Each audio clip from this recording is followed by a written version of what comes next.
यार देखो, last class में हमने अपने मेन कॉन्सेप्ट कर लिए थे लेंस से रिलेटेड। एक लेंस मेकर फॉर्मूला और एक lens formula.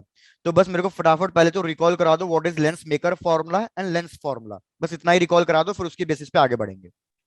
Sir lens formula था 1/v - 1/u = 1/f।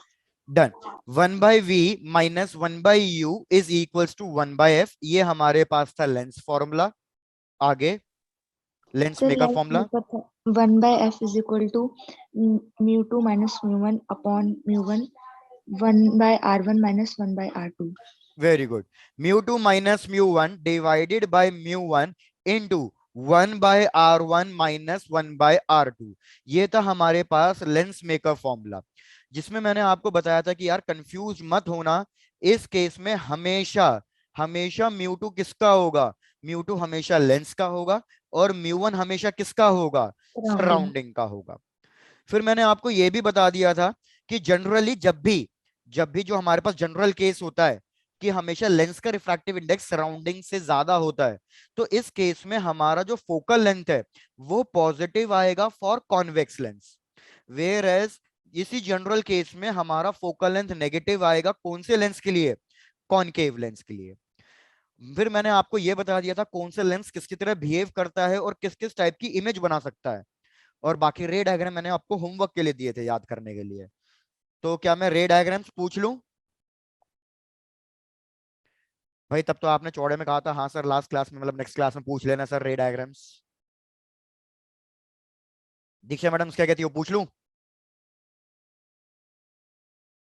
अब किसी का नहीं आया रिप्लाई।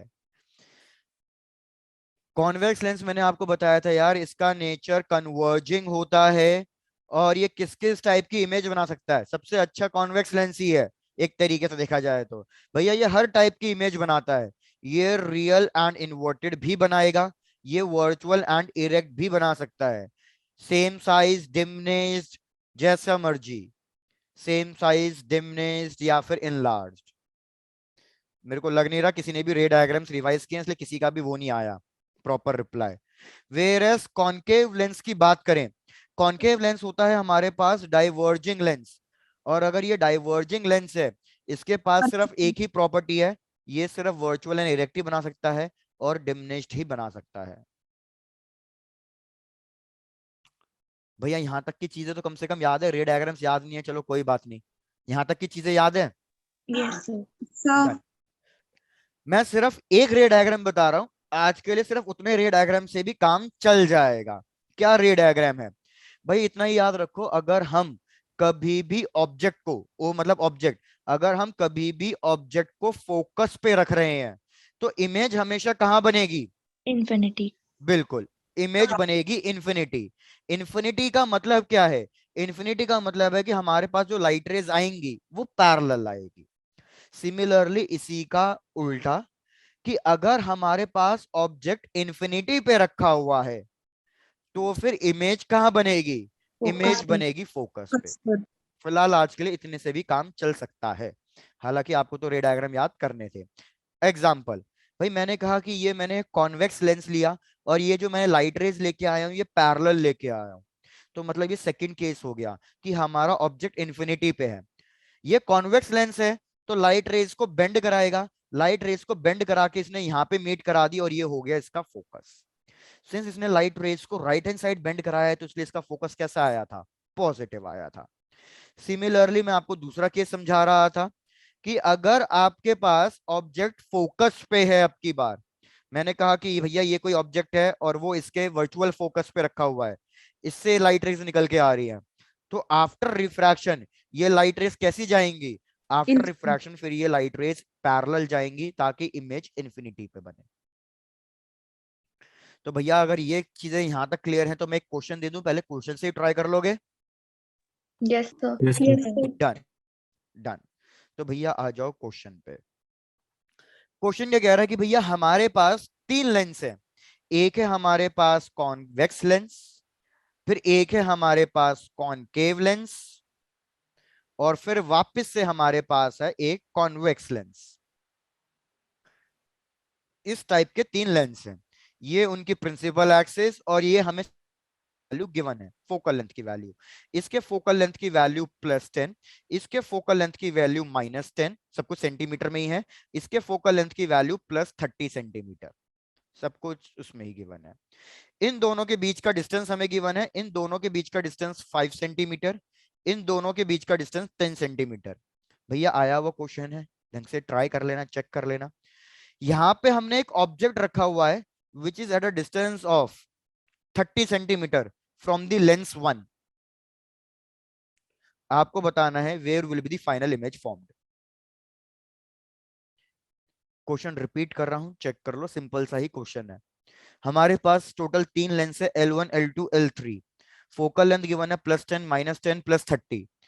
फर्स्ट 2 लेंस के बीच का डिस्टेंस 5 सेंटीमीटर, नेक्स्ट 2 लेंस के बीच का डिस्टेंस 10 सेंटीमीटर। ऑब्जेक्ट हमने प्लेस किया at a distance of 30 centimetre. आपको बताना है where will be the final image produced.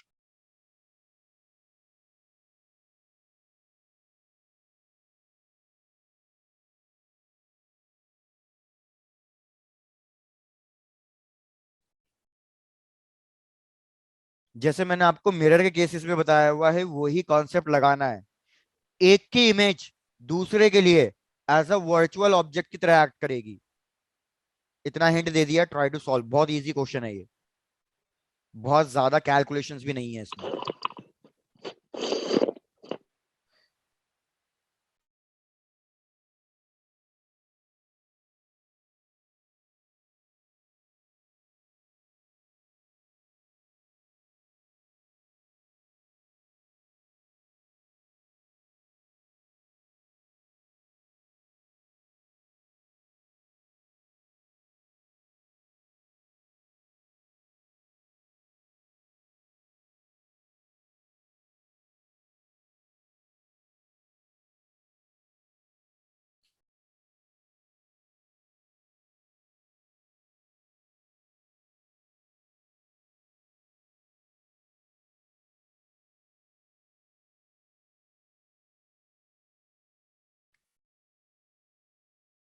सब सॉल्व कर रहे हो या किसी को डाउट है कि नहीं आ रहा समझ में?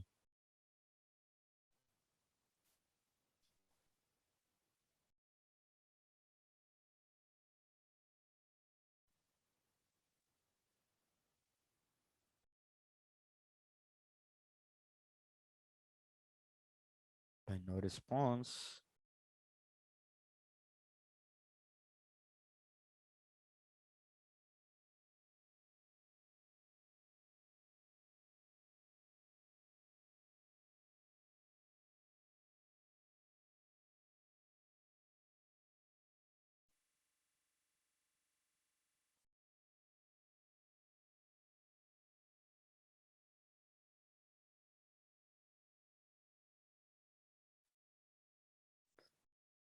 चलो तो आओ भैया साथ साथ सॉल्व करते हैं, चेक करते रहना।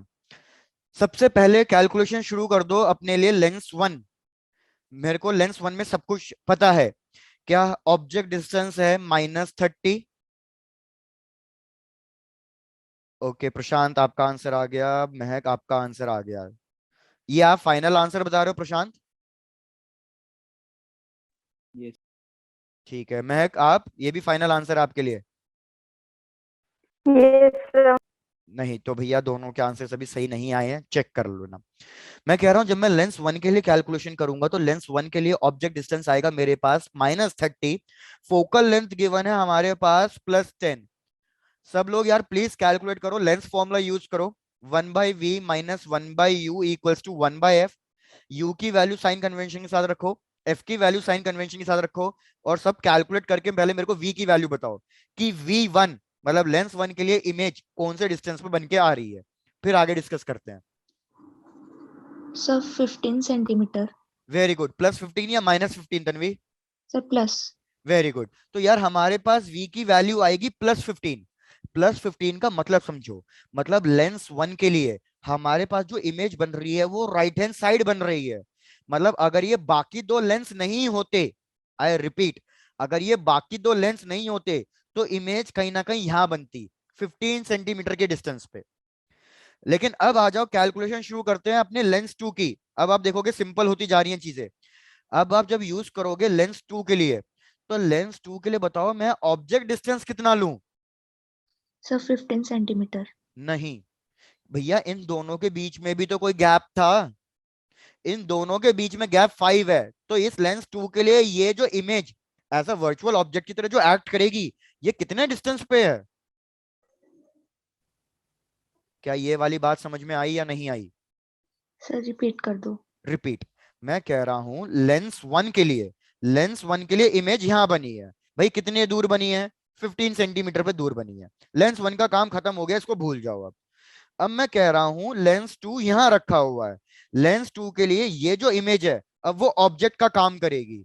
लेकिन ये ऑब्जेक्ट कितनी दूर रखा हुआ है? भैया ये 15 सेंटीमीटर तो ऊपर वाले से बनी हुई है। इस लेंस टू के लिए ये डिस्टेंस कितना है? तो मुझे पता है इन दोनों के बीच में गैप 5 है, तो 15 में से -5 कर दो, तो लेंस टू के लिए ऑब्जेक्ट डिस्टेंस कितना हो जाएगा? 10 10। सेंटीमीटर हो जाएगा। प्लस का या माइनस का? तो इसके लिए object right hand side placed है, तो ये ऑब्जेक्ट डिस्टेंस में क्या लूंगा? प्लस का लूंगा। क्या पॉजिटिव। ये वाली बात क्लियर हुई या नहीं हुई, ये बता दो यस बस। सर। अब देखो क्वेश्चन सॉल्व करना ही नहीं है। प्लीज लिसन, क्वेश्चन सॉल्व करना ही नहीं है अब। अगर आप लेंस टू के लिए देखो, object distance 10 centimetre, focal length भी 10 सेंटीमीटर, तो क्या मैं कह सकता हूं कि ऑब्जेक्ट फोकस पे प्लेस्ड है? और अगर ऑब्जेक्ट फोकस पे प्लेस्ड है, तो भैया इमेज कहां बनती है? इन्फिनिटी। इन्फिनिटी। तो मतलब लेंस टू से जो लाइट रेज निकलेगी, भाई सब लोग ध्यान दे लो, कोई कंफ्यूजन हो तो प्लीज पूछ लेना। लेंस टू से जो फाइनल लाइट रेज निकलेगी, वो पैरेलल आएगी। अगर अब आप लेंस थ्री के लिए देखो, भैया लेंस थ्री के लिए मेरे पास जो ऑब्जेक्ट है, उसके लिए पैरेलल लाइट रेज आ रही है। पैरेलल लाइट रेज आ रही है, तो मतलब ऑब्जेक्ट कहां पे प्लेस्ड है? इन्फिनिटी। तो इमेज कहां मिलेगी? फोकस पे। और हमें लेंस थ्री का फोकस गिवन है, तो वही फाइनल इमेज डिस्टेंस भी होगा। हमें लेंस थ्री का फोकस पता है, और वही इमेज डिस्टेंस भी होगा। तो क्या लिखूं फाइनल इमेज डिस्टेंस? कितना है 30। फोकस? +30। 30 सेंटीमीटर। क्वेश्चन खत्म।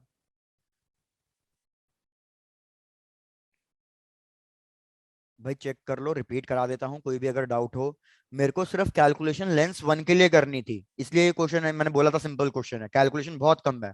इधर हमें जो कैलकुलेशन करनी थी वो बस लेंस वन के लिए करनी थी। लेंस वन के लिए इमेज डिस्टेंस आया 15। 15 ये जो इमेज है, ये दूसरे के लिए ऑब्जेक्ट एक्ट करेगी। लेकिन फिर हमें इन दोनों के बीच का गैप भी तो देखना है। इन दोनों के बीच का गैप 5 है, तो 5 इसमें से माइनस किया, तो इसके लिए ऑब्जेक्ट डिस्टेंस आया 10। अब भैया इसके लिए फोकल लेंथ भी 10 है, तो मतलब इधर ऑब्जेक्ट जो है वो हमारा फोकस पे है। तो अगर ऑब्जेक्ट फोकस पे है, तो इमेज बनेगी इन्फिनिटी पे। तो लेंस टू से जो लाइट रेज आएगी वो पैरेलल आएगी। वेरस लेंस थ्री के लिए उल्टा हो गया, उसके लिए ऑब्जेक्ट इन्फिनिटी पे हो गया, तो इमेज फोकस पे बनेगी। क्वेश्चन खत्म, सीधा साधा। Done sir. Done. Done sir. चलो भाई बहुत बढ़िया। एक एक नेक्स्ट इंपॉर्टेंट क्वेश्चन लिखो, ये सारे भी इंपॉर्टेंट क्वेश्चन ही करा रहा हूँ, क्योंकि नॉर्मल क्वेश्चन तो अब लेंस फॉर्मूला वगैरह यूज करके कैलकुलेट कर ही लोगे। मेरा काम है सारे इंपॉर्टेंट क्वेश्चंस कराना, तो भाई इंपॉर्टेंट क्वेश्चंस देखते जाओ। नेक्स्ट इंपॉर्टेंट क्वेश्चन क्या है? Next important question basically combination of lens and mirror पे है। तो ध्यान देना, combination of lens and mirror पे है। कॉन्सेप्ट अभी भी वही होगा, क्या होगा? एक की इमेज दूसरे के लिए ऑब्जेक्ट का काम करेगी। तो क्वेश्चन कह रहा है कि भैया हमारे पास ये एक कॉन्वेक्स लेंस है, और हमारे पास यहाँ पे एक कॉन्वेक्स मिरर है। ये हो गया हमारे पास एक कॉन्वेक्स मिरर। कॉन्वेक्स मिरर का रेडियस ऑफ कर्वेचर गिवन है कि कॉन्वेक्स का रेडियस ऑफ कर्वेचर है 20 सेंटीमीटर। यहाँ पे ऑब्जेक्ट प्लेस्ड है, ऑब्जेक्ट कितनी डिस्टेंस पे प्लेस्ड है ये भी गिवन है, कि भैया ऑब्जेक्ट 25 सेंटीमीटर के डिस्टेंस पे प्लेस्ड है। इन दोनों के बीच में कितना गैप है? इन दोनों के बीच का गैप हमें गिवन है 30 सेंटीमीटर। क्वेश्चन देखो, क्वेश्चन क्या कह रहा है? क्वेश्चन कह रहा है object and image coincides. Coincides का मतलब है कि जहां पे मैंने ऑब्जेक्ट रखा, फाइनल जो इमेज मिल रही है लेंस प्लस मिरर से, एक फाइनल इमेज मिलेगी। फाइनल इमेज भी घूम फिर के यहीं मिल रही है। ये इंफॉर्मेशन गिवन है। इस इंफॉर्मेशन के बेसिस पे मेरे को कैलकुलेट करना है फोकल लेंथ ऑफ लेंस। पहले चेक करो क्वेश्चन समझ में आया या क्वेश्चन रिपीट करना है मेरे को? भाई कोई नहीं बोला। यार रिस्पॉन्ड दो, क्वेश्चन रिपीट करना है या क्लियर है? सर रिपीट कर दो। रिपीट करना है। भाई मैंने कहा ये हमारे पास एक लेंस है, लेंस से मैंने कुछ डिस्टेंस पे एक ऑब्जेक्ट को रख दिया। होगा क्या, थोड़ा सा डायग्राम की फील दे रहा हूं बस। होगा क्या, सपोज अज्यूम कर लो इससे लाइट रेज निकल रही है, ये लाइट रेज को बेंड कराएगा, मिरर पे फॉल डाउन कराएगा। अब ये लाइट रेज मिरर पे फॉल डाउन करेगी तो होगा क्या, पहले आप लेंस के लिए कैलकुलेशन करोगे। लेंस के लिए जो इमेज होगी, सपोज लेंस के लिए इमेज यहां बन रही है या लेंस के लिए इमेज यहां बन रही है, वो तो आप देखोगे। लेंस के लिए जो इमेज होगी वो मिरर के लिए कैसा एक्ट करेगी, वो मिरर के लिए ऑब्जेक्ट की तरह एक्ट करेगी। फिर मिरर एक फाइनल इमेज बनाएगा। तो क्वेश्चन कह रहा है कि जो मिरर फाइनल इमेज बना रहा है, वो जहां पे ऑब्जेक्ट है वो वहीं पे बना रहा है। क्योंकि आपको तो ये भैया कॉन्वेक्स मिरर की प्रॉपर्टी याद होगी ना। कॉन्वेक्स मिरर के लिए क्या होता है, जहां पे ऑब्जेक्ट होता है वहीं पे कहीं ना कहीं इमेज वर्चुअल एंड इस तरीके से बन जाएगी। तो आप यही चीज इमेजिन कर लो, जहां पे ऑब्जेक्ट है वहीं पे इमेज मिल रही है। तो आपको बस इस इंफॉर्मेशन के बेसिस पे ये बताना है कि भैया इसका फोकल लेंथ कितना है। सारे डिस्टेंसेस वगैरह सब कुछ गिवन है। Yes sir. ठीक है, अब ये क्वेश्चन मैं सॉल्व करा रहा हूं, लेकिन बस आप इस चीज को बिल्कुल माइंड में रख लेना, ये बहुत इंपॉर्टेंट क्वेश्चन है। प्रशांत क्या बात है यार, बहुत सही, वेरी गुड प्रशांत। तो मैं आपको ये रिपीट करा रहा हूँ, ये बहुत इंपॉर्टेंट क्वेश्चन है, डेफिनेटली ऐसा क्वेश्चन मिलता ही मिलता है एग्जाम में, जहां पे हमें इस टाइप की कंडीशन गिवन होती है। याद रखो, ऑब्जेक्ट और इमेज सेम जगह पे तभी बन सकते हैं, रिपीट कर रहा हूं, ऑब्जेक्ट और इमेज सेम जगह पे तभी बन सकते हैं जब लाइट रे जिस तरीके से जा रही थी वो घूम फिर के वापस अपना पाथ रिट्रेस कर ले। जिस तरीके से जा रही है वो उसी तरीके से वापस आ जाए। रिट्रेस करने का मतलब क्या होता है, जैसे मैंने आपको प्लेन मिरर के केस में बताया हुआ है कि प्लेन मिरर के केस में लाइट रे को जब भी हम परपेंडिकुलरली फॉल कराते हैं, परपेंडिकुलरली मतलब एंगल ऑफ इंसिडेंस जो 0 डिग्री होता है, तो लाइट रे रिफ्लेक्ट बैक करके वापस अपने ही पाथ पे चली जाती है। एंगल ऑफ रिफ्लेक्शन भी 0 बनाती है। तो इस वाली कंडीशन को कहते हैं रिट्रेसिंग दी पाथ। मतलब लाइट रे जिस लाइन पे आई उसी पे वापस चली गई। क्या ये वाला पॉइंट क्लियर है? Yes sir. Yes sir. Done. अब दूसरी इंपॉर्टेंट बात, लाइट रे मिरर से लाइट रे मिरर से अपना पाथ तभी रिट्रेस कर सकती है जब वो कैसे फॉल डाउन कर रही हो, परपेंडिकुलर। परपेंडिकुलर। तो बस ये दो चीजें आपको याद रखनी है, क्वेश्चन यहीं पे खत्म हो गया। आई रिपीट, बस दो पॉइंट्स है, ऑब्जेक्ट और इमेज एक ही जगह पे तभी बनेंगे जब लाइट रे अपना पाथ रिट्रेस कर ले। दूसरा, मिरर लाइट रे को रिट्रेस तभी कराएगा जब लाइट रे मिरर पे परपेंडिकुलरली फॉल डाउन कर रही होगी। बस यहीं पे कॉन्सेप्ट खत्म। चलो भैया इसको सॉल्व करते हैं। ये मैंने एक लाइट रे ले ली जो इस लेंस पे फॉल डाउन कर रही है, और लाइट रे इस तरीके से जा रही है। भैया ये लाइट रेस बेंड होगी क्योंकि कन्वर्जिंग मिरर लाइट रे को, sorry lens, convex lens light rays को बेंड कराता है। अब भैया मैंने अभी आपको बताया कि ऑब्जेक्ट और इमेज तभी बन सकती है जब ये लाइट रे का पाथ रिट्रेस हो। तो लाइट रे का पाथ रिट्रेस कराना है हमें, तो भैया ये लाइट रेस वापस ऐसे जानी चाहिए। तो मुझे बताओ ये लाइट रे वापस ऐसे जाने के लिए इस कॉन्वेक्स मिरर पे कैसे फॉल डाउन करनी चाहिए? परपेंडिकुलरली। परपेंडिकुलरली। एक सर्कुलर पाथ के लिए परपेंडिकुलर कौन होता है? Sir radius. Very good Janvi, radius होता है। तो मतलब अगर ये मिरर नहीं होता तो ये लाइट रे बेंड करके बिल्कुल इसके रेडियस पे फॉल डाउन करती, बिल्कुल रेडियस पे। तो मतलब लेंस के लिए इमेज यहां पे बनती, लेंस के लिए इमेज यहां पे बनती। बस देखो सब कुछ आ गया आपको। अब आप यहाँ पे क्या लिखोगे, लेंस के लिए मेरे को सब कुछ पता है, लेंस के लिए मेरे को ऑब्जेक्ट डिस्टेंस पता है, कितना था ऑब्जेक्ट डिस्टेंस, -30। मेरे को बताओ, सॉरी -25, माई मिस्टेक, -25। मेरे को इतना और बता दो, लेंस के लिए इमेज कहाँ पे बननी चाहिए? लेंस के लिए, लेंस के लिए इमेज भैया यहाँ पे बननी चाहिए। तो लेंस से कितनी दूरी पे है ये इमेज?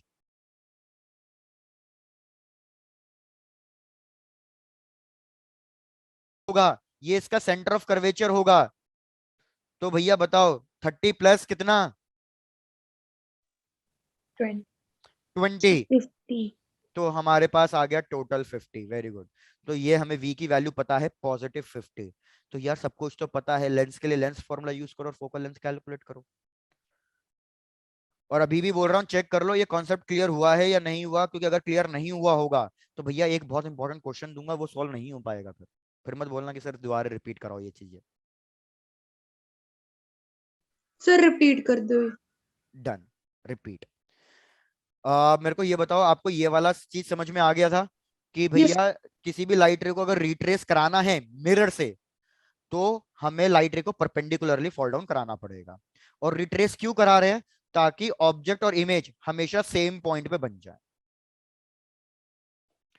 तो नन्हे आप ये चीज सोचो, मैंने इस ऑब्जेक्ट से लाइट रे ली, वो व्हाइट कलर की लाइट रेस जा रही है, इसने रिफ्रैक्ट करी, बेंड करी और वो मिरर पे फॉल डाउन हो गई। अगर ये मिरर पे परपेंडिकुलरली फॉल डाउन नहीं करती तो ये अपना पाथ रिट्रेस नहीं कर पाती और ऑब्जेक्ट और इमेज सेम जगह पे नहीं बन पाते।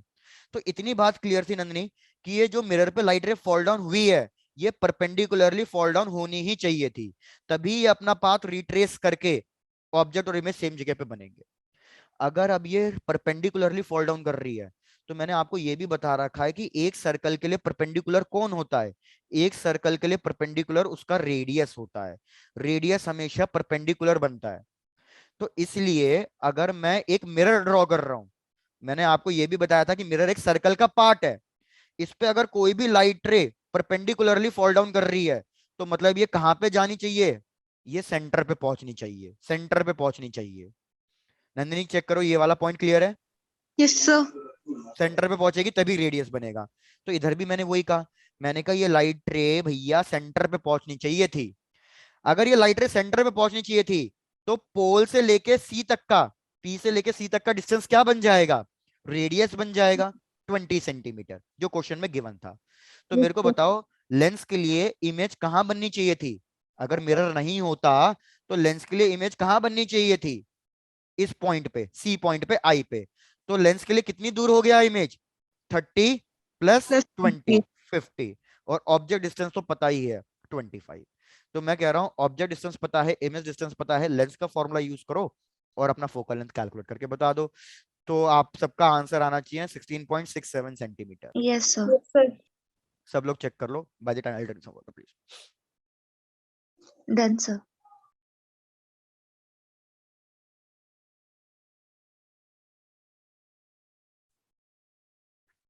तो जैसे देखो मैं आपको एक बहुत कॉमन क्वेश्चन बताता हूँ, इस पे बहुत कॉमन क्वेश्चन कैसे आता है, आप फटाफट इसका आंसर दे दोगे। फटाफट देखो कैसे,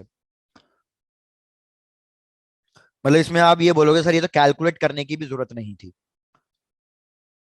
ये हमारे पास एक कॉन्वेक्स लेंस है, इसके यहाँ पे हमने एक प्लेन मिरर रख दिया, प्लेन मिरर। और ये है भैया इस तरीके से, इस प्लेन मिरर का ये ऑब्जेक्ट डिस्टेंस हमें गिवन है। ये ऑब्जेक्ट डिस्टेंस सपोज ले लो 20 सेंटीमीटर, यहाँ पे ऑब्जेक्ट रखा 20 सेंटीमीटर। क्वेश्चन कह रहा है ऑब्जेक्ट और इमेज सेम जगह पे बन रहे हैं, बस यही क्वेश्चन है। ऑब्जेक्ट और इमेज सेम जगह पे बन रहे हैं, ऑब्जेक्ट 20 सेंटीमीटर दूर रखा हुआ है, इस इंफॉर्मेशन के बेसिस पे आपको फोकल लेंथ ऑफ लेंस बताना है। बहुत सिंपल क्वेश्चन है, इससे ज्यादा सिंपल ना मिलेगा। ट्राई करो अब, अगर आपको पिछला वाला क्वेश्चन समझ में आ गया है तो।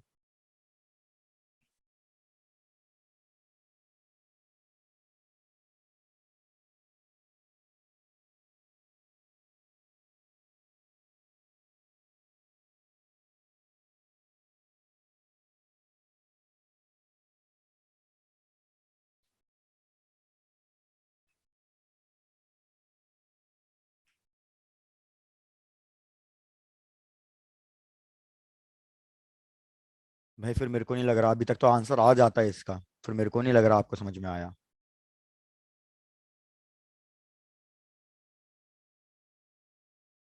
Sir 20 centimetre.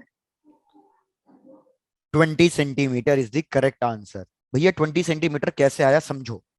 अभी मैंने कहा कि ऑब्जेक्ट और इमेज सेम जगह पे बननी चाहिए, तो ये सिर्फ तभी हो सकता है जब लाइट रे अपना पाथ रिट्रेस कर ले। लाइट रे अपना पाथ रिट्रेस तभी करेगी जब वो मिरर पे परपेंडिकुलरली फॉल डाउन करेगी। तो मतलब लाइट रे प्लेन मिरर पे कैसे फॉल डाउन करनी चाहिए? Perpendicularly perpendicularly. फॉल डाउन करनी चाहिए। लाइट रे मिरर पे परपेंडिकुलरली फॉल डाउन करेगी तभी वो अपना पाथ रिट्रेस करेगी। अब प्लेन मिरर पे लाइट रे परपेंडिकुलरली तभी फॉल डाउन करेगी जब ये पैरेलल होगी। तो अभी क्लास की स्टार्टिंग उसी से हुई है। After refraction light rays parallel कब आती हैं? जब ऑब्जेक्ट कहाँ पे प्लेस्ड हो? सर फोकस पे प्लेस्ड हो। तो हमें पता है कि ऑब्जेक्ट डिस्टेंस गिवन है, तो बेसिकली यही उसका फोकस होना चाहिए। तो कैलकुलेशन चाहिए ही नहीं थी इधर, directly focal length of the lens is 20 centimetre. भैया कुछ बच्चों का नाम ले लेता हूँ, रिस्पॉन्ड रेट काफी कम चल रहा है अभी। क्लियर है आपको? निशांत, सलोनी, डन। Anish, yes sir. चलो डन। आ जाओ भैया, फिर नेक्स्ट कॉन्सेप्ट पे। यहां तक क्लियर हो गया है तो आ जाओ, देखो इधर।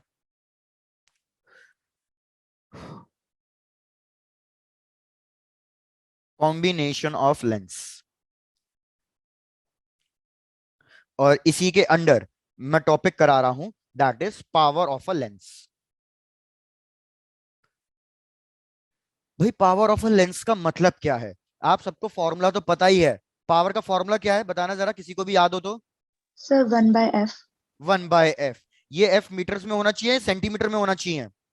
तो सेंटीमीटर। मीटर में होना चाहिए। अगर आप इसको सेंटीमीटर में करना चाहते हो तो ऊपर 100 लिखना पड़ेगा, 100/f। चलो, अब पावर का एक्चुअल मतलब क्या होता है उसको समझो। भैया सपोज ये मैंने एक कॉन्वेक्स लेंस ले लिया। अगर ये मैंने कॉन्वेक्स लेंस ले लिया, मैं कह रहा हूं कि भैया हमारे पास जो ऑब्जेक्ट है वो इन्फिनिटी पे है, तो लाइट रेज आ रही होगी पैरेलल। लाइट रेज अगर पैरेलल आ रही है तो ये मुझे पता है ये किधर जाके बेंड करेगी? फोकस पे मिलेंगे ये तो फोकस पे जाके बेंड करेगी। अब भैया सीधी सीधी बात ये है, जिस लेंस का फोकल लेंथ ज्यादा होगा, भाई ध्यान देना, जिस लेंस का फोकल लेंथ ज्यादा होगा मतलब वो लाइट रेज को धीरे से बेंड करा रहा है, बेंडिंग में टाइम लग गया। जिसका फोकल लेंथ कम है वो बहुत जल्दी बेंड करा देगा।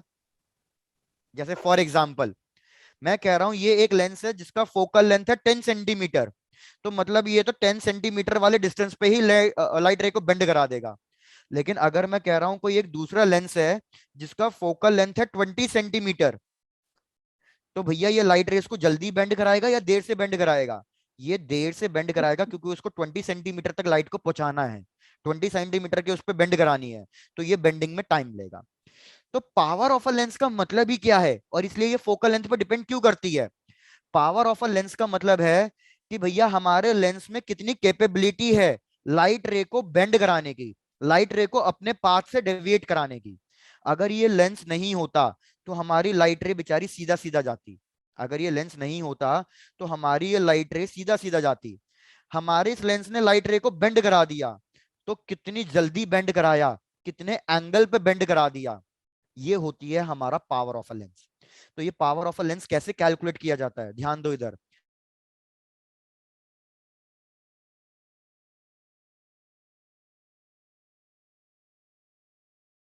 हमें पता है ये वाला एंगल और ये वाला एंगल सेम होगा। ये हाइट है h, ये फोकल लेंथ है f। तो मेरे को बताओ पावर का फॉर्मूला क्या लिखूं मैं? tan का फॉर्मूला क्या होता है? Perpendicular upon base.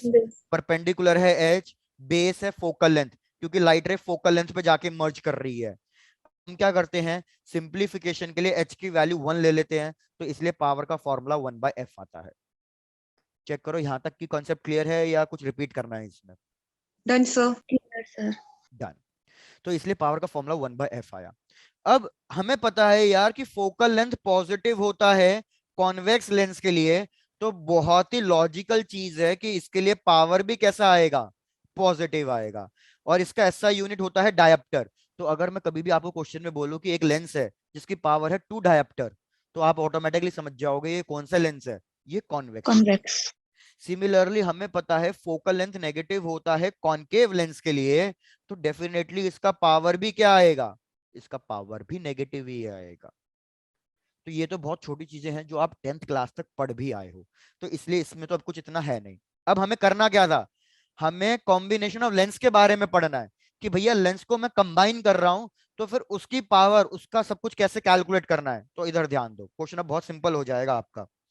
भैया हमने कहा कि ये हमारे पास इस तरीके के, सपोज 2 लेंस है, कोई से भी 2 लेंस ले लो, या 3 लेंस ले लेता हूं चलो, ताकि आपका कंफ्यूजन कोई भी होगा तो वो दूर हो जाएगा। इस तरीके से मैंने 3 लेंस ले लिए।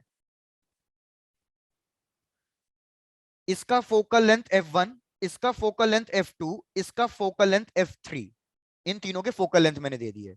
सबसे पहली चीज आप क्या कैलकुलेट करोगे? सबसे पहली चीज आप, तो इक्विवेलेंट पावर का फॉर्मूला क्या है? हमेशा पावर्स को सबको ऐड कर दो, बस इससे आपके पास टोटल पावर निकल के आ जाएगा। फिर आप चेक करोगे कि आपका इक्विवेलेंट पावर पॉजिटिव आ रहा है या नेगेटिव आ रहा है।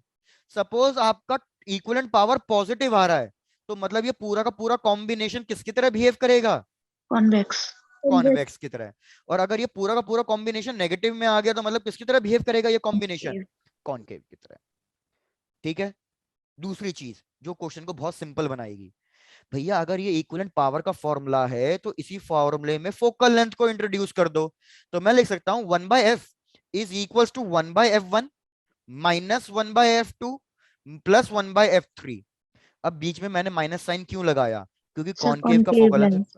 तो आप क्या करो, आप सारे में पॉजिटिव पॉजिटिव ही रखो, लेकिन बस आप इतना ध्यान देना कि सारे फोकल लेंथ साइन कन्वेंशन के साथ रखने हैं। जैसे इधर मैंने पॉजिटिव पॉजिटिव रखा है, पावर 1, 2 और 3 ये जो भी वैल्यूज हैं आप साइन कन्वेंशन के साथ रखोगे।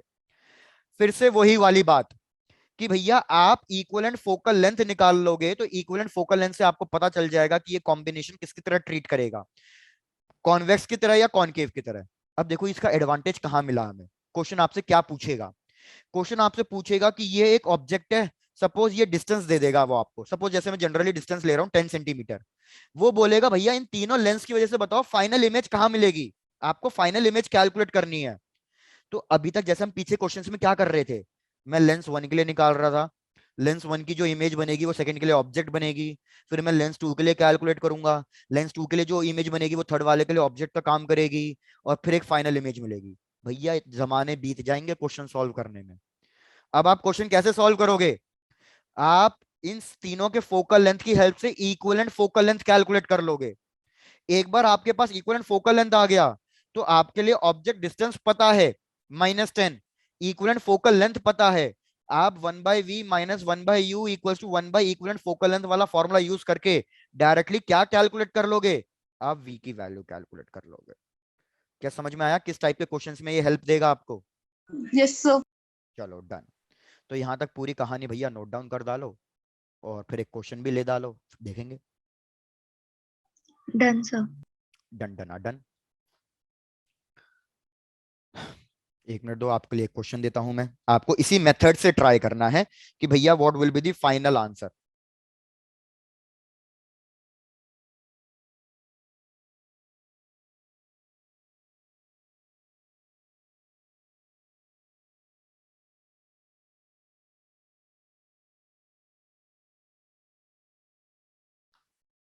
चलो डन।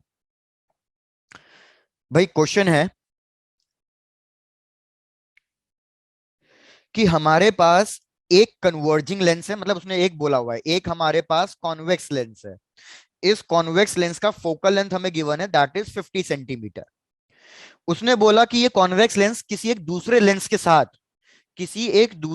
के साथ कांटेक्ट में है। हमें उसका फोकल लेंथ वगैरह कुछ नहीं पता, लेकिन इतना पता है कि जो हमारे पास इक्विवेलेंट फोकल लेंथ आ रहा है, इक्विवेलेंट फोकल लेंथ वो 50 सेंटीमीटर आ रहा है, और ये जो पूरा का पूरा कॉम्बिनेशन है वो डाइवर्जिंग लेंस की तरह बिहेव कर रहा है। बस हमें ये इंफॉर्मेशन गिवन है। आई रिपीट, एक कॉन्वेक्स लेंस है जिसका फोकल लेंथ 50 सेंटीमीटर, और दूसरे लेंस के साथ कांटेक्ट में, हमें ये नहीं पता दूसरा लेंस कौन सा है, उसका फोकल लेंथ क्या है, लेकिन इतना पता है पूरा कॉम्बिनेशन 50 सेंटीमीटर के फोकल लेंथ की तरह बिहेव कर रहा है, डाइवर्जिंग लेंस की तरह। तो आपको क्या बताना है कि भैया ये दूसरा लेंस क्या है, कॉन्वेक्स है या कॉनकेव है, इसका फोकल लेंथ क्या है और इसकी पावर क्या है, ये सब चीजें कैलकुलेट करनी है। चलो सिंपल क्वेश्चन, सादा क्वेश्चन।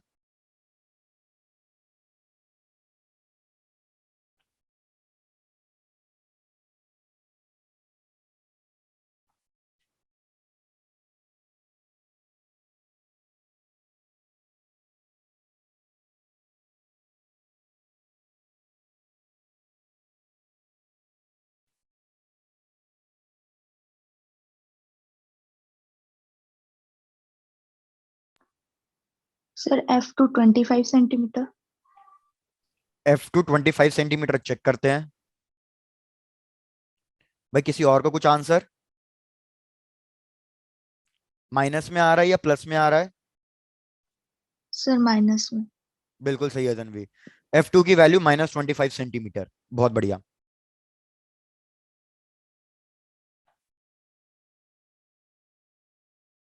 Divesh very good.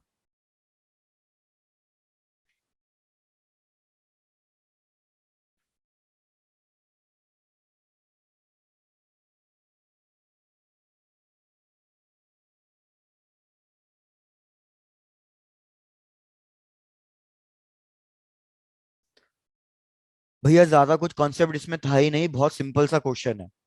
आप क्या करो, P1 की वैल्यू कैलकुलेट कर लो। तो P1 की वैल्यू होती है 1/f मीटर में, लेकिन अगर आप उसमें निकालना चाहते हो तो आप लिख दो 100 फोकल लेंथ इंटू सेंटीमीटर। तो भाई पावर 1 निकल जाएगा 100 / 50 which is equals to +2 dioptre, +2। तो पावर 1 निकल गया। अब आपको F इक्विवेलेंट पता है तो आपको पावर इक्विवेलेंट भी पता है कि भाई पावर इक्विवेलेंट कितनी है। पावर इक्विवेलेंट भी 2 डायप्टर ही है, लेकिन इसने डाइवर्जिंग लेंस कह दिया। डाइवर्जिंग लेंस मतलब कौन सा लेंस होता है? कॉनकेव। कॉनकेव लेंस होता है। तो मतलब ये पावर -2 डायप्टर में आएगी। भैया अब क्या बचा? कुछ भी तो नहीं बचा कैलकुलेट करने के लिए। सिंपल सी equation, P equivalent is equals to P1 + P2। तो P2 की वैल्यू आ जाएगी P इक्विवेलेंट -P1।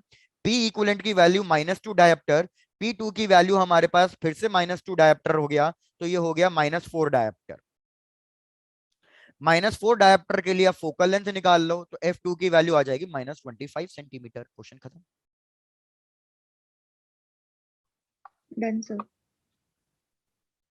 यार सब लोग, बाकी लोग भी थोड़ा सा रिस्पॉन्ड कर दो। ध्रुव तुम्हारा हो गया ये वाला?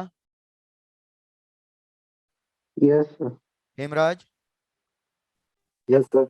चलो डन। एक नेक्स्ट क्वेश्चन, 2 क्वेश्चन और करेंगे इस कॉन्सेप्ट पे। अब दोनों क्वेश्चन इंपॉर्टेंट क्वेश्चन दे रहा हूं, जो आए हुए क्वेश्चंस हैं।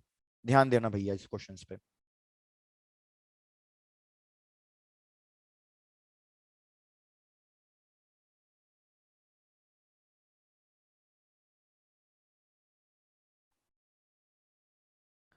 ऑप्शंस के साथ दे रहा हूं, तो कैलकुलेट करके आपको बताना है भैया कौन सा ऑप्शन करेक्ट है। क्वेश्चन कह रहा है कि हमारे पास एक प्लानो कॉन्वेक्स लेंस है। प्लानो कॉन्वेक्स लेंस, इसका फोकल लेंथ गिवन है 15 सेंटीमीटर। इसके साथ में हमने एक प्लेन मिरर रख दिया है। या फिर ये भी क्वेश्चन कह सकता था कि प्लानो कॉन्वेक्स मिरर का जो प्लेन सरफेस है उसको सिल्वर कर दिया है। दोनों एक ही बातें हैं, चाहे इसको सिल्वर कर दो चाहे यहाँ पे प्लेन मिरर रख दो। हमें इस से ऑब्जेक्ट डिस्टेंस गिवन है 20 सेंटीमीटर। आपको बताना है कि जो फाइनल इमेज है वो किधर बनेगी। You have to tell the final image distance कि where will be the image produced. Options दे रहा हूं भैया, ऑप्शंस देख लो। 60 सेंटीमीटर टू द लेफ्ट, मतलब यहां से लेफ्ट में हमें 60 सेंटीमीटर पे मिलेगी। Next 60 centimetre to the right. Third option 12 centimetre to the left. And last option 12 centimetre to the right.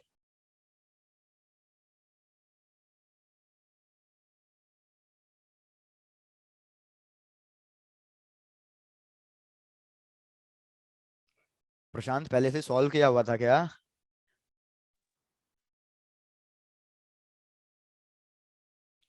आप सब लोग क्वेश्चन लिखो, इसमें हेल्प मेरे को करनी है, तभी मैं नेक्स्ट क्वेश्चन करा पाऊंगा। आप सब क्वेश्चन लिख दो तो फिर फाइनल बता देना, फिर एक एक करके डिस्कस करते हैं। आ जाओ। क्वेश्चन सबने लिख लिया है? समझ में आ गया क्वेश्चन? Yes sir. डन। देखो इधर भी है ना, आपको वही फॉर्मूला यूज करना है, सेम वही पीछे वाले की तरीके से।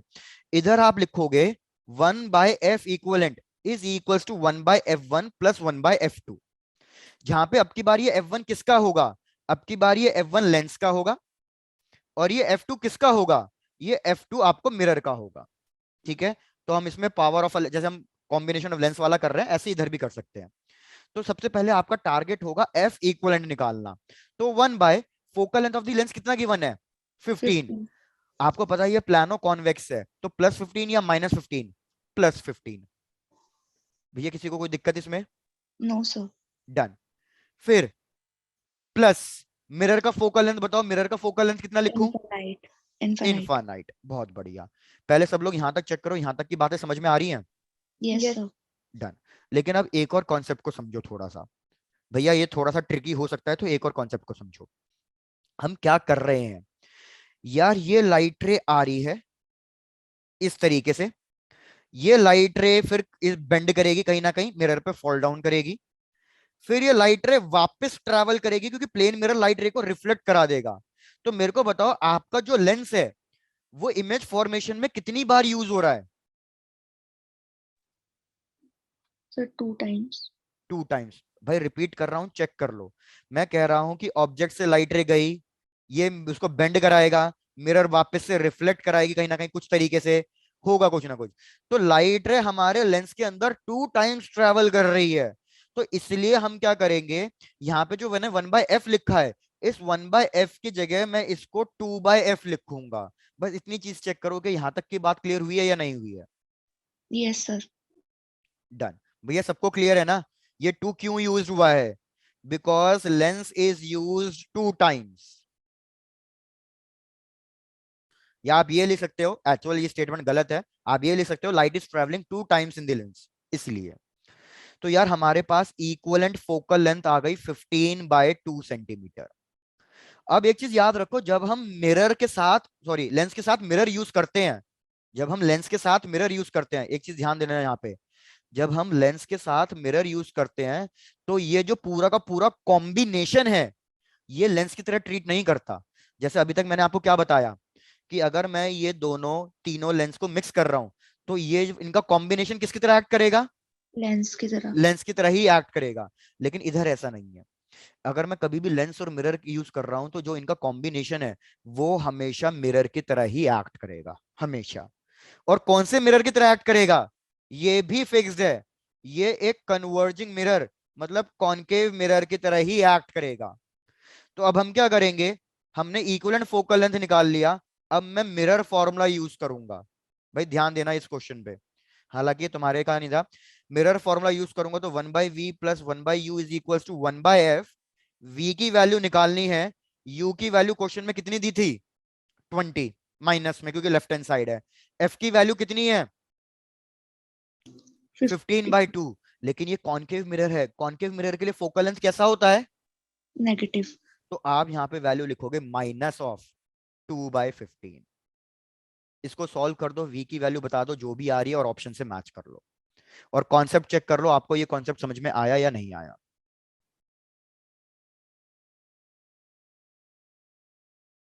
क्योंकि मुझे ऐसा लगा कि शायद से ये कॉन्सेप्ट क्लियर नहीं हुआ है।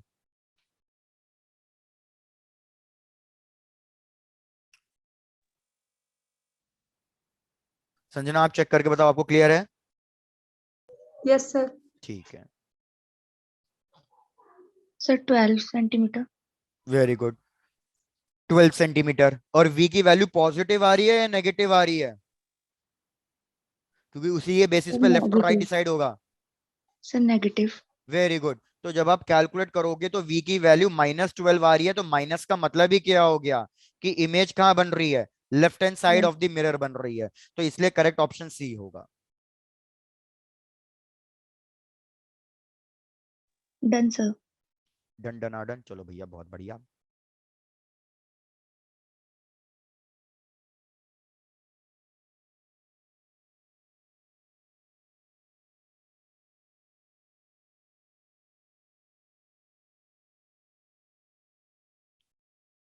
भैया बड़े आगे।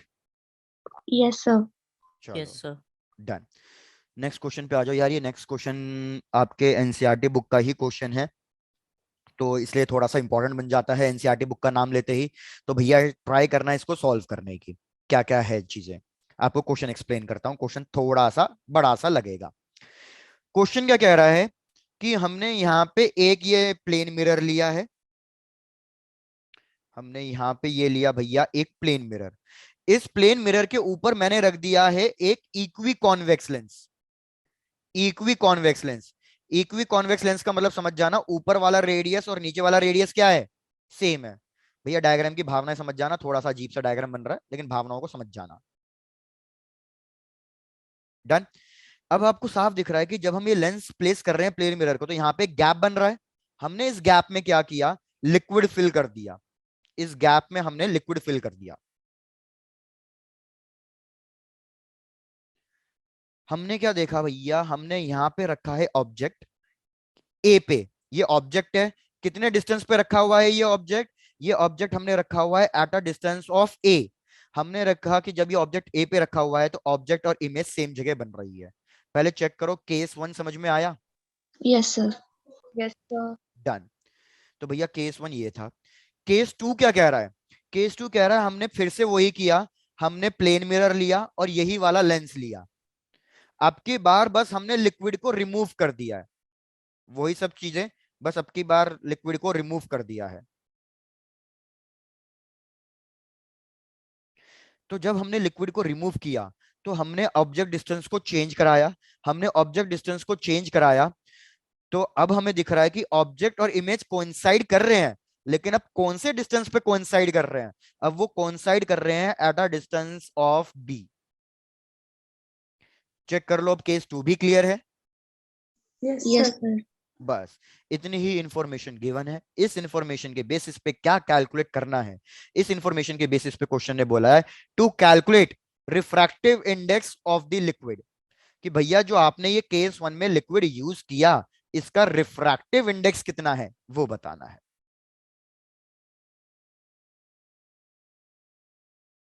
पहले आराम से 1 मिनट दे लो और बस इतना एनालाइज कर लो, सॉल्व भी मत करो। मैं आपको बस कह रहा हूं 1 मिनट ये देख लो कि आपको क्वेश्चन क्लियर हुआ है अभी तक या क्वेश्चन क्लियर नहीं हुआ है। सर सेकंड केस एक बार बता दो। सेकंड के लिए एक और बार बताना है। हेमराज हमने क्या किया था पहले, ये एक तरीके का मतलब प्लेन मिरर है, इसके ऊपर एक लेंस रखा हुआ था तो बीच में गैप बन गया था, तो उस गैप में हमने लिक्विड फिल किया। तो मैंने क्या करा, एक जगह ऑब्जेक्ट रखा और मैंने देखा कि ऑब्जेक्ट और इमेज सेम जगह पे बन रही है। ऑब्जेक्ट और इमेज जो सेम जगह पे बन रही है उसका डिस्टेंस कितना गिवन है? ए। फिर सेकंड केस में हमने कुछ नहीं किया, बस हमने ये लिक्विड हटा दिया। हमने कहा अब सिर्फ प्लेन मिरर रखेंगे और लेंस रखेंगे, जो गैप है उसको गैप ही रहने देंगे, उसमें एयर ही रहने देंगे। तो जब हमने लिक्विड हटा दिया तो भैया ऑब्जेक्ट और इमेज सेम जगह पे कोइंसाइड नहीं करेंगे, हमें डिस्टेंस को चेंज करना पड़ेगा। तो हमने देखा कि ऑब्जेक्ट और इमेज जो कोइंसाइड कर रहे हैं अब वो किसी एक नए डिस्टेंस पे कोइंसाइड कर रहे हैं, और वो नया डिस्टेंस कितना गिवन है? वो नया डिस्टेंस हमें गिवन है बी। बस यही इंफॉर्मेशन गिवन है। इस इंफॉर्मेशन के बेसिस पे मेरे को क्या कैलकुलेट करके देना है? इस इंफॉर्मेशन के बेसिस पे मेरे को कैलकुलेट करके देना है what is the refractive index of the liquid. अब चेक करो, अब क्वेश्चन क्लियर हुआ? Yes sir. चलो डन। तो भैया क्या कहते हो, क्वेश्चन को सॉल्व करना शुरू करें? Yes, sir. चलो भैया, चलो आ जाओ, क्वेश्चन को सॉल्व करना शुरू करते हैं। भैया सबसे पहले यहाँ सॉल्यूशन लिखूंगा। सबसे पहले वाले केस के लिए, केस 1 के लिए मेरे को बताओ इक्विवेलेंट फोकल लेंथ का फॉर्मूला क्या लिखूं मैं केस 1 के लिए? चलो बताओ, फॉर्मूला पूछ रहा हूं सिर्फ, क्या फॉर्मूला लिखूं? सर लेंस की फोकल लेंथ और मिरर की 1/infinity करके। तो अगर आप एक चीज चेक करो, पहले वाले केस में टोटल हमारे पास 3 चीजें आ रही हैं, मैं यहाँ पे ड्रॉ कर रहा हूं, देखते जाना। पहले वाले केस के लिए हमारे पास 3 चीजें आ रही हैं। कौन सी 3 चीजें आ रही हैं? एक तो ये कॉन्वेक्स लेंस आ रहा है F1 लेंस का। दूसरा हमारे पास वाटर भी एक लेंस की तरह बिहेव करेगी, जो बीच में, सॉरी मैंने वाटर कह दिया, बीच में जो भी ये लिक्विड है ये भी इस तरीके का प्लानो कॉनकेव लेंस की तरह बिहेव करेगी, F2। और तीसरा हमारे पास क्या आ रहा है? तीसरा Plane हमारे mirror. पास एक प्लेन मिरर आ रहा है, तो जिसका मैं लिखूंगा भैया F3। तो अगर मैं इस वाले केस के लिए 1/इक्विवेलेंट फोकल लेंथ पूछ रहा हूं तो क्या फॉर्मूला लिखूं मैं? तो इधर फॉर्मूला लिखूंगा 1/F1 plus 1/F2 plus 1/F3। क्या किसी को इसमें डाउट आया? No sir. No, तो sir. इसको थोड़ा सा है ना क्लियर कर देता हूं ताकि आपको वो हो जाए। इधर लिखता हूं 1 of focal length of the lens, 1 of focal length of the liquid, और यहां पे लिखता हूं 1 of focal length of the mirror. तो आपको थोड़ी क्लैरिटी मिल जाएगी। ये हो गया इक्वेशन 1, यहां पे इक्वेशन 1 लिख के छोड़ दो। उसके बाद केस 2 पे आ जाओ। भैया केस 2 में अगर आप ध्यान दो, हमारे पास सिर्फ 2 ही चीजें बन रही हैं, एक ये कॉन्वेक्स लेंस और एक क्या बन रहा है हमारे पास? बस Plane एक mirror. मिरर बन रहा है। तो अगर मैं इस केस में आपसे पूछना चाहूं कि इक्विवेलेंट फोकल लेंथ का फॉर्मूला क्या लिखूं, तो इस केस में बस लिखूंगा 1/f of lens plus 1/f of mirror. Equation 2, पहले आप लोग यहां तक लिख के छोड़ दो और किसी को डाउट लगे तो पूछ लो भैया। और देखो मैं पहले ही बोल रहा हूँ, ये बहुत इंपॉर्टेंट क्वेश्चन है, एनसीईआरटी क्वेश्चन है, डिफिकल्ट नहीं है। कॉन्सेप्ट डिफिकल्ट लग सकता है, कैलकुलेशन वगैरह और कुछ भी डिफिकल्ट नहीं है इसमें। Done sir. डन, चलो भैया बहुत बढ़िया। अब एक काम करते हैं, एक क्वेश्चन पे आते हैं वापस से, आपको एक चीज समझाने के लिए एक क्वेश्चन पे वापस आते हैं। इस वाले क्वेश्चन में अगर आप एक चीज नोटिस करो कि जब भी मैं लेंस के साथ प्लेन मिरर ले रहा हूं, आई रिपीट, जब भी मैं लेंस के साथ प्लेन मिरर ले रहा हूं, ऑब्जेक्ट और इमेज कोइंसाइड कहां पे करेगी फिर? फोकस पे। Very good, object and image will coincide at focus. ये एक इंपॉर्टेंट लाइन हो गई, लेकिन ये सिर्फ कब होगा? ये होगा when we are taking a combination of, convex lens and plane mirror. चाहे कोई सा भी लेंस हो, when we are taking a combination of lens plus plane mirror. Plane mirror के लिए बातें हैं ये सिर्फ, क्योंकि अगर आपने ये वाला क्वेश्चन देखा हो, इसमें ऐसा नहीं हो रहा था, क्योंकि ये प्लेन मिरर नहीं है, ये सिर्फ प्लेन मिरर के लिए हो रहा होगा। तो यही क्वेश्चन यहीं पे आ रहा है। भैया हमारे पास दो लेंस हैं, एक प्लेन मिरर है, ऑब्जेक्ट और इमेज कोइंसाइड कर रही हैं, तो क्या मैं कह सकता हूं कि ऑब्जेक्ट और इमेज कोइंसाइड कर रही है तो डेफिनेटली ये ए जो डिस्टेंस है ये क्या गिवन है फोकल मेरे लेंथ। को? ये focal length. Equivalent focal length given है। तो पहले वाले केस में ये इंफॉर्मेशन यहां लिख देता हूं कि भैया मेरे को इक्विवेलेंट फोकल लेंथ पता है। क्या है इक्विवेलेंट फोकल लेंथ? ए।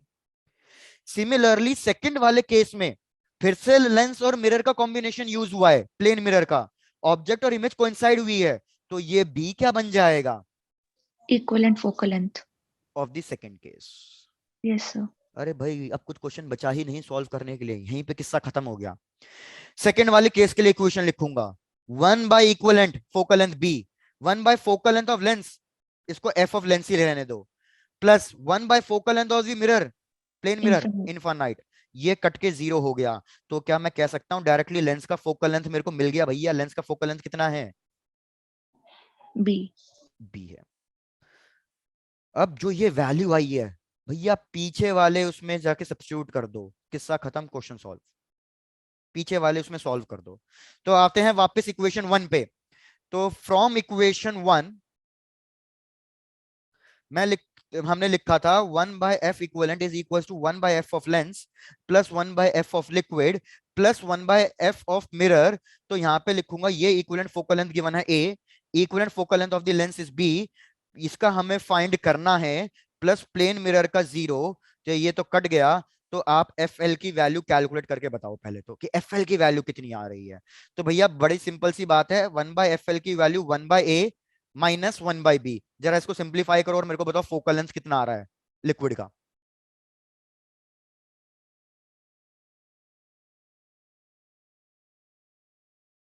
भले ही आप सॉल्व नहीं करना चाहते तो आप यहीं तक छोड़ दो, क्योंकि आगे यहीं तक का भी काम आ जाएगा, आप यहीं तक छोड़ दो फिलहाल। यहां तक प्लीज सब लोग कैलकुलेट कर लो, और जैसे ही यहां तक कैलकुलेट हो जाए तो प्लीज मेरे को बता दो। पहले यहां तक सब लोग कैलकुलेट कर लो, फिर आगे के सॉल्व डन करेंगे। सर। Done sir. डन। तो भैया 95% क्वेश्चन खत्म हो गया, और क्या चाहिए बच्चे की जान। आ जाते हैं भैया लेंस मेकर फॉर्मूले पे। Lens maker formula 1/f of liquid is equals to refractive index -1 divided by ये 1/r1 माइनस 1/r2। अगर आप डायग्राम पे जाएं तो डायग्राम पे ये हमारा डायग्राम कुछ बन रहा था, प्लानो कॉनकेव लेंस।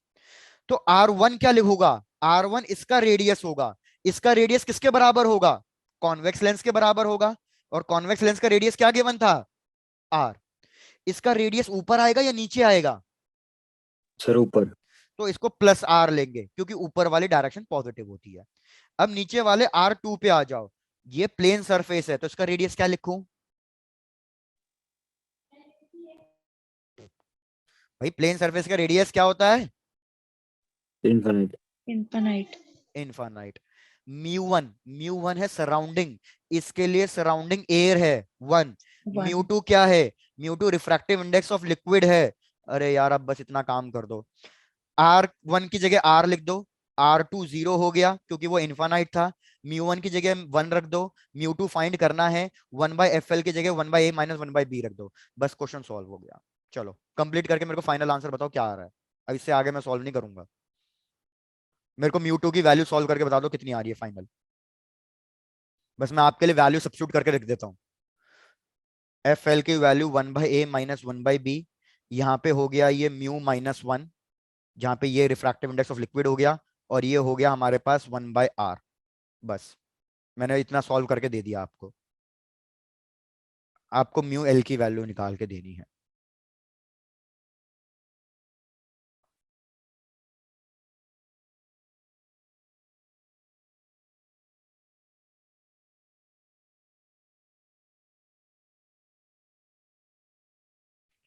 क्या कह रहे हो सर, तोते उड़ गए इस क्वेश्चन में? Sir 1 + 1/a - 1/b × r। Very good, सही है। बस तन्वी आप एक काम और कर लो, 1/a माइनस 1/b को आप थोड़ा सा सिंप्लीफाई कर दो, एलसीएम करके लिख दो, वही आंसर है। Okay sir. Done.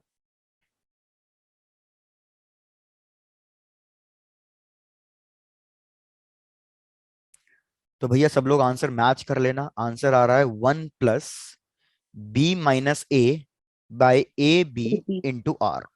Yes sir, यही है। Very good.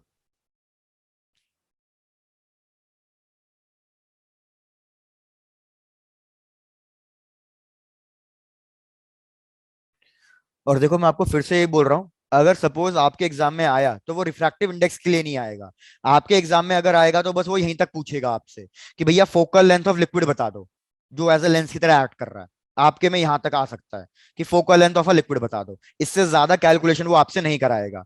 तो अगर आप focal length of the liquid देखो तो उसमें तो कुछ भी स्टेप्स नहीं है, कुछ भी दिमाग नहीं लगा इतना। बस एक यही कॉन्सेप्ट लगा कि हमें क्या फॉर्मूला लिखना है केस 1 के लिए, क्या फॉर्मूला लिखना है केस 2 के लिए, और जो ये ए और बी है ये एक्चुअल में हमें क्या गिवन है, ये एक्चुअल में हमें इक्विवेलेंट फोकल लेंथ गिवन है। लेकिन ये तभी इक्विवेलेंट फोकल लेंथ होगी जब नीचे प्लेन मिरर होगा। तो बस ये दो कॉन्सेप्ट को यूज करके इन्होंने ये क्वेश्चन डिजाइन किया है। Done sir. डन डना डन। चलो भैया, तो यार हमारा लेंस वाला पार्ट भी पूरा ओवर हो गया। अब हमारे दो छोटे छोटे टॉपिक बचे हैं, एक है डिस्पर्जन ऑफ लाइट और एक है हमारे पास लास्ट ऑप्टिकल इंस्ट्रूमेंट। तो क्या कहते हो, करते हैं शुरू dispersion of light? Yes sir. Yes, sir. चलो डन।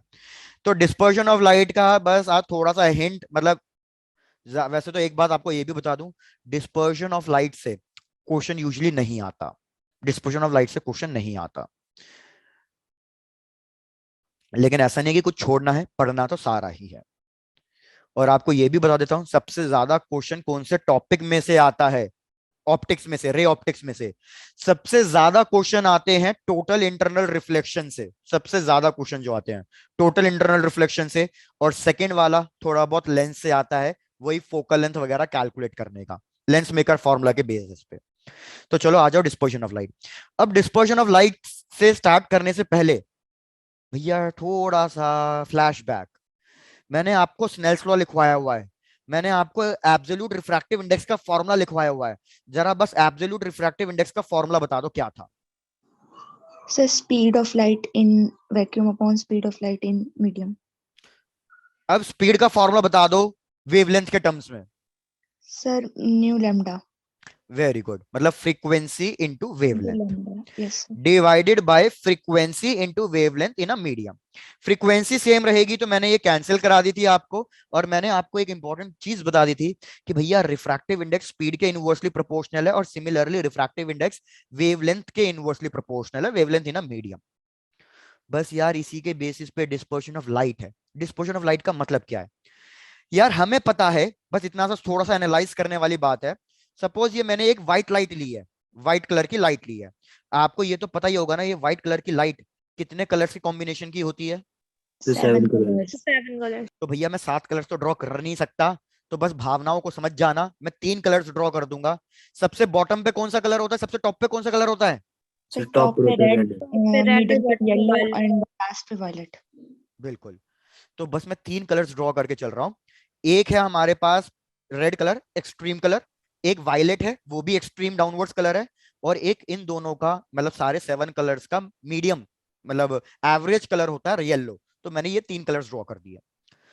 अब यार इन सब की जो वेवलेंथ है वो अलग अलग होगी, इन सब की वेवलेंथ अलग अलग है। इसको वेवलेंथ आर रेड लिख दिया, ये येलो के लिए लिख दिया, ये वायलेट के लिए लिख दिया, ब्लू के लिए या वायलेट, जो भी आपका मन करे। तो यार अगर सबकी वेवलेंथ अलग अलग है, इन सबको मैं एक ग्लास स्लैब से पास कर रहा हूं, थोड़ा सा इमेजिन कर लेना बस जो मैं बोल रहा हूं। इन सबको मैं एक ग्लास स्लैब से किसी एक मीडियम पे फॉल डाउन करा रहा हूं। इस मीडियम का रिफ्रैक्टिव इंडेक्स मैंने आपको दे दिया 1.5, 3/2। तो मेरे को बताओ, क्या तीनों लाइट रेस के लिए रिफ्रैक्टिव इंडेक्स सेम रहेगा या अलग अलग होगा? सर अलग अलग। तो ये हमारा कॉन्सेप्ट है। क्या कॉन्सेप्ट है? कि भैया रिफ्रैक्टिव इंडेक्स वेवलेंथ के इनवर्सली प्रोपोर्शनल है।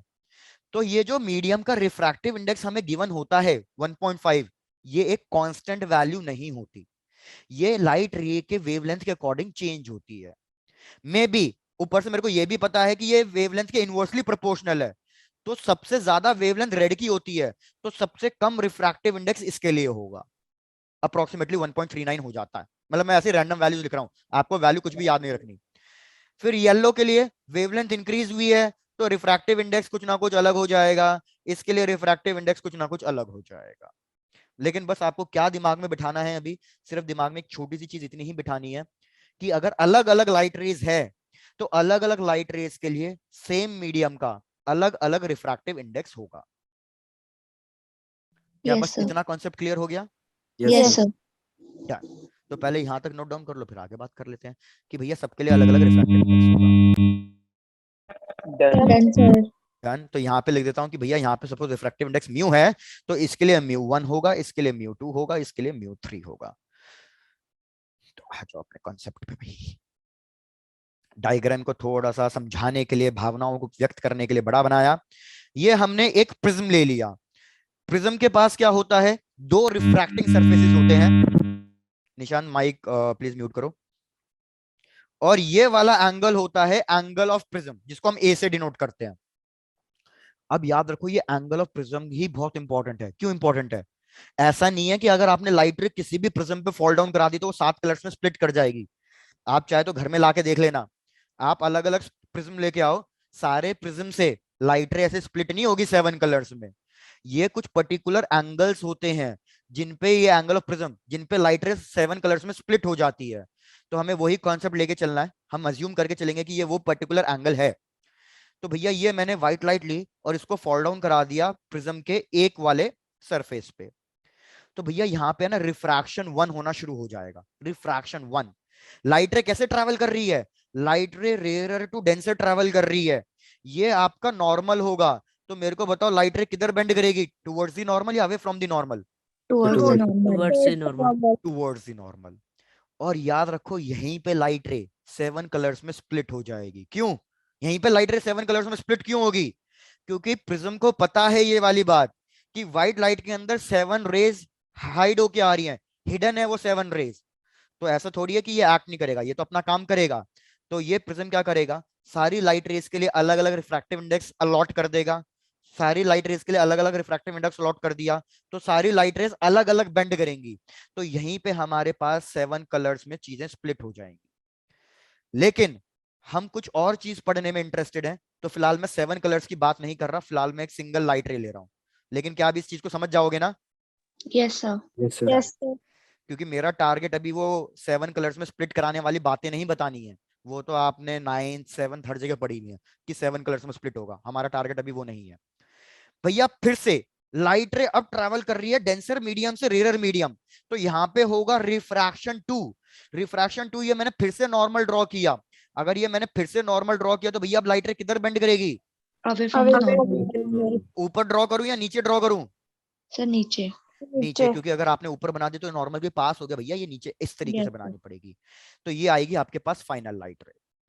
इसको हम कहते हैं इंसिडेंट लाइट रे, इसको रिफ्लेक्टेड लाइट रे, रिफ्रैक्टेड। और जो फाइनल लाइट रे आती है, आपको पता ही होगा, इसको हम क्या कहते हैं? इमर्जेंट। इमर्जेंट। इमर्जेंट। अब बाय डिफॉल्ट हमने कुछ एंगल्स के डिनोशंस मार्क किए हुए हैं, आप बस वो मार्क करके चल लो। ये एंगल ऑफ इंसिडेंस है फॉर द फर्स्ट सरफेस, इसको हम I1 लेके चलते हैं या सिंपली I लेके चलते हैं। तो मैं यहां पे लिखते जा रहा हूं, आप ध्यान देते जाना। I क्या है? I एंगल ऑफ इंसिडेंस है फॉर सरफेस 1, तो मैं S1 लिख रहा हूं फर्स्ट रिफ्रैक्शन के लिए। ये वाला एंगल क्या है? ये एंगल ऑफ रिफ्रैक्शन है फर्स्ट वाले सरफेस के लिए। तो R1 एंगल ऑफ रिफ्रैक्शन है सरफेस 1 के लिए। अब ये वाला एंगल क्या होगा? सर ये एंगल ऑफ इंसिडेंस हो जाएगा अगले सरफेस के लिए। बिल्कुल, लेकिन हम इसको बस फॉर सिंप्लीफिकेशन R2 लिखते हैं, तो कंफ्यूज मत होना, इसलिए लिख रहा हूं मैं कि R2 एंगल ऑफ रिफ्रैक्शन नहीं है, R2 एंगल ऑफ इंसिडेंसी है सरफेस 2 के लिए। लेकिन हमने कुछ एक सिमेट्री बनाने की कोशिश करी है, डिनोशंस को थोड़ा सिंपल रखने की कोशिश करी है, इसलिए R1 R2 रखा। ये फाइनल एंगल है, एंगल ऑफ रिफ्रैक्शन सरफेस 2 के लिए, लेकिन हम इसको कुछ बुक्स में E से डिनोट किया हुआ है, या कुछ बुक्स में इसको I डैश से या I1 से डिनोट किया हुआ है। तो जिससे आपका मन करे आप उससे डिनोट कर सकते हो, लेकिन जो जनरली बुक्स में गिवन है मैं वो वाला तरीका लेके चल रहा हूं कि इसको हम I डैश से डिनोट करेंगे, जहां पे I डैश समझ जाना क्या है, angle of refraction for second surface. पहले बस यहां तक ये चीजें चेक करो, और कोई डाउट है तो पूछो। No sir. नहीं है? बहुत बढ़िया। अब आपको याद हो मैंने आपको एक चीज पढ़ाई हुई है फर्स्ट क्लास से, एंगल ऑफ डेविएशन का मतलब क्या होता है? कि सर स्ट्रेट पाथ से वो कितने एंगल पे बेंड हुई है। कि अगर हमारे रास्ते में, लाइट के रास्ते में अगर कोई मिरर नहीं है, कोई लेंस नहीं है, या कोई प्रिज्म नहीं है, कोई ग्लास स्लैब नहीं है, तो अगर कुछ भी नहीं है उसके रास्ते में तो वो कैसी जाती। लेकिन उसके रास्ते में अगर मैंने कुछ भी रख दिया है, मिरर, लेंस, स्लैब, कुछ भी रख दिया है, तो फाइनल लाइट रे कैसी गई है? तो जो लाइट रे जाने चाहती थी और जो फाइनल लाइट रे आई है, उनके बीच का जो भी एंगल होगा वो एंगल ऑफ डेविएशन होगा। जैसे मैं बिल्कुल छोटी बात रिकॉल कराने के लिए बस ये कह रहा हूं कि सपोज ये प्लेन मिरर है, मैंने कहा ये लाइट रे है, वो फॉल डाउन कर रही है किसी एक एंगल ऑफ इंसिडेंस 30 डिग्री पे। बस मेरे को इतना बता दो एंगल ऑफ डेविएशन इस केस में मैं कितना लिखूं, इतना बता दो, तो मेरे को पता चल जाएगा कि आपको समझ में आया या नहीं आया।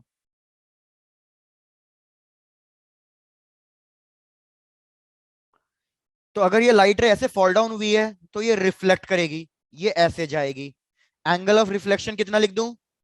30। लेकिन भैया ये प्लेन मिरर की वजह से हुआ ये सब चीजें। तो अगर प्लेन मिरर इस लाइट रे के रास्ते में नहीं होता तो भैया लाइट रे चुपचाप ऐसा सीधा जाती। ये तो प्लेन मिरर ने खुराफात किया है। तो ये लाइट रे जाना सीधा चाह रही थी लेकिन पहुंची इस एंगल पे, तो हमें ये वाला एंगल निकालना होता है, ये होता है एंगल ऑफ डेविएशन, कि जाना कैसा चाह रही थी और पहुंची कैसे। तो मेरे को बताओ एंगल ऑफ डेविएशन कितना लिखूं इस केस में? 120। वेरी गुड हेमराज, 120 आएगा। कैसे पता चला? स्ट्रेट लाइन 180 डिग्री एंगल बनाती है, जिसमें से 60 डिग्री बन गया तो बचा रिमेनिंग 120। एंगल ऑफ डेविएशन का मतलब समझ में आ गया? Yes yes sir. डन। तो यार यही चीज यहां कर दो ना, अगर प्रिज्म नहीं होता तो मेरी लाइट कैसे जाना चाह रही थी? अगर प्रिज्म नहीं होता तो मेरी लाइट रे तो बेचारी ऐसे सीधा जाना चाह रही थी ना। Yes sir. लेकिन प्रिज्म की वजह से लाइट रे कैसी गई? फाइनल लाइट रे, प्रिज्म की वजह से फाइनल लाइट रे तो ऐसी गई है। तो इन दोनों लाइट रेस को हम क्या करेंगे, इन दोनों लाइट रेस को हम एक्सटेंड कर देंगे कि भैया ये लाइट रे ऐसे पहुंची, कितने एंगल पे ये डाइवर्जन हुआ है, कितने एंगल पे ये डाइवर्जन हुआ है, हमें ये एंगल चाहिए होता है, और ये एंगल हमारा कहलाता है एंगल ऑफ डेविएशन। चाहे आप डी से डिनोट करो चाहे डेल से डिनोट करो, वो तो आपकी मर्जी है।